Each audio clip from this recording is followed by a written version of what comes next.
Hello, and welcome to the episode of Todd Talks. When Todd Talks, people listen because I will serve you no longer. Hopefully. I mean, I hope I'm not serving any of you. I mean, let's be honest. Not all of you have my best intentions at heart. Okay? I've seen some of you root against me. I've seen it. Okay, not really. Today we are talking about the death battle that just happened between John Jones and the Silver Surfer. And I won! That's right. I am back in a win streak, baby! And I'm going to need it. So yeah, this was a fun little episode. I'm honestly not sure how to define some of what I saw. So let's just start what I usually do with the breakdowns. I appreciated how they handled the deeper context with Jean and Nornrad, because it would have been so easy just to focus on their powerhouse natures. You know, these are, as they've stated fairly, two of the most powerful beings in their own universes. I mean, Jean's gone up against Kryptonians, Silver Surfer's gone up against Galactus, and Thor, and Hulk, and all of them. And though they fairly broke down their complex power set, it's not solely about that, obviously. It's about what makes them great characters. And as they fairly noted, these two are very much sages of the universe. They have lived long lives and have endured incredible pain. And yet, despite that, despite everything they've gone through, they've endured. As I noted in my preview, they are dedicated to not just the Earth, but the universe as a whole, and trying to prevent past tragedies from occurring again. And they always struggle with connection and trying to make things better versus allowing things to get worse, as has happened to them many times over. If you really think about it, and this kind of ties back to my own preview, it gets dang somber when you're talking about these two. I mean, like, legit, they are tragic characters. I mean, John lost his family. I didn't know about the whole afterlife thing, by the way. I did not find that where his mental powers was enough to straight up keep an entire race out of the afterlife. That's something. That's comics, everybody. Yeah, that's not sure how to think about that, to be honest with you.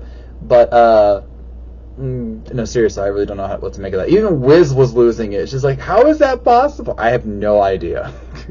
But Jean could do it. And then with Silver Surfer, you know, he's lost his home planet 4 times over. I only knew about, I think, 1 or 2 of them, because he himself, as the caption noted, had to erase their presence from the universe because of their new ways.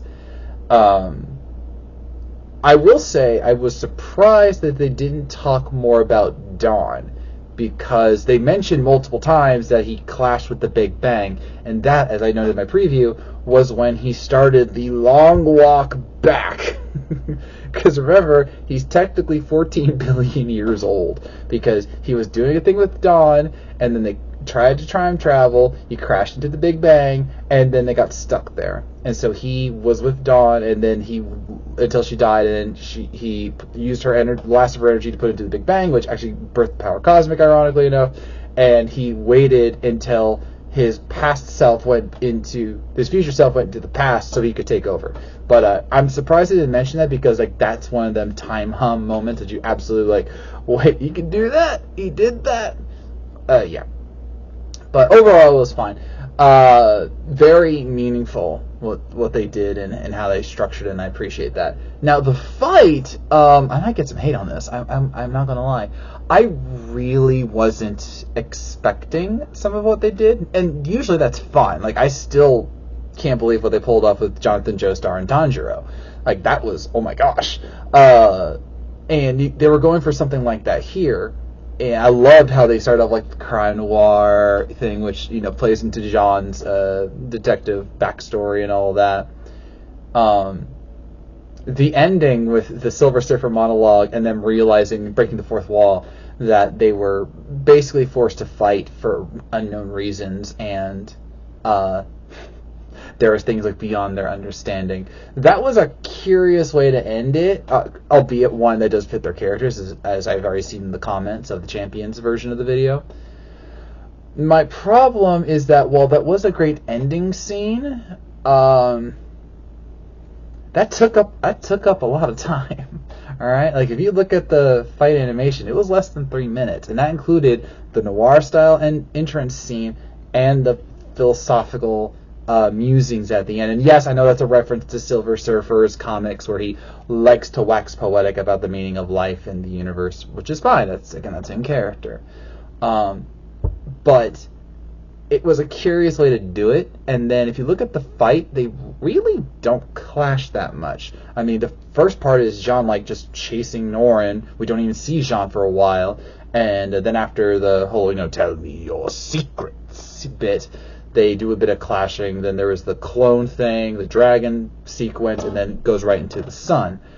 And again, you could argue that wasn't the point, I suppose, because this was more about their philosophical and internal struggles, like with Jean in the sun, like him resisting the fires, which he can totally do. And then going into like the whole, we have the same knowledge, because they would be a kindred spirit, like there is no doubt that if they did a crossover, these two would meet and they would definitely get along. Like they'd actually be able to share in each other's pain and relate to one another on multiple levels. But it was just okay in terms of, and I'm a storyteller, and I usually eat this stuff up like with Joestar Tanjiro, but something just kind of felt off, I suppose. It's not that it was bad. It's just that I wasn't really moved by it. I even watched it again just to make sure I didn't miss anything, and I really don't think I did. So if anything, the breakdowns and the results were more important than the fight. So it happens. It happens. But I still won, and I'm now 2-0. So I got it, and I need it because next up, it's the first of the Champions Ballot choices. It's Bill Cipher versus Discord. Okay, let me be absolutely clear on here. I have no idea who's going to win. I have not tried to keep track with the Champions Lounge and discussions that on the Discord.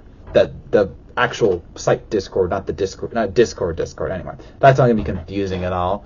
I have no idea who's going to win. All I know is that these two are massive reality warpers with twisted personalities and egos.